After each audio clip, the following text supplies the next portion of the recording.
kuna hadithi nyingine hazipaswi kabisa kusimuliwa. Nilikutana na Nsekobilo ambeba nzigo, kwa hiyo akaniomba nimbebee nzigo, nikapeleka hadi kule juu. Je, umetaka malipo kwa hicho ulichokifanya? Ila ni lazima tuzisimulie, maana kuna watakaojifunza kupitia hadithi hizo. Kalime enda Kalime weka twange Asili.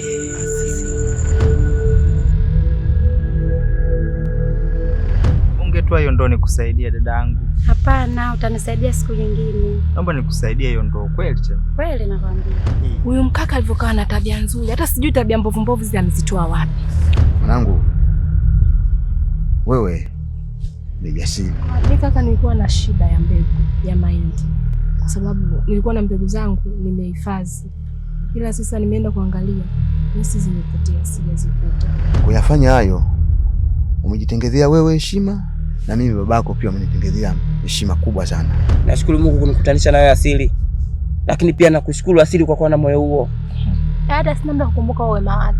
Mimi sasa hivi kwangu namuona kama vile Israeli mtu wa roho. Wewe ninakujua kusema ni mjukuu wangu, ndio maana umenipokea. Mbaki mimi anipokei, wewe ndio unipokea mjukuu wangu.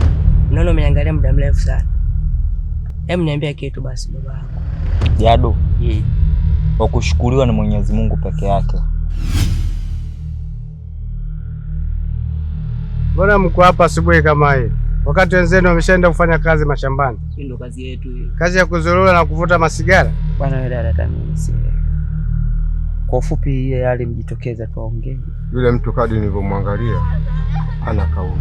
Nimepata muda kadi nilivyojitahidi kuita na nakini. Kawaida. Asili. Hayo sio maswali ya kujiuliza wewe. Ile ni mipango ya Mungu imepangwa. Na uwezi jua, lazima mitihani Mwenyezi Mungu akugaie kukupima roho yako ikoje. Jitahidi kupunguza mawazo Asili. Haina shida. Tambua kwamba sisi ni binadamu na tuna Mungu pia. Mungu yupo, suluhisho yeye analo. Sawa? Hekima zenu ndo zinanifanya naishi vyema katika kijiji hiki, maana napendwa na kila rika, watoto, vijana hadi wazee.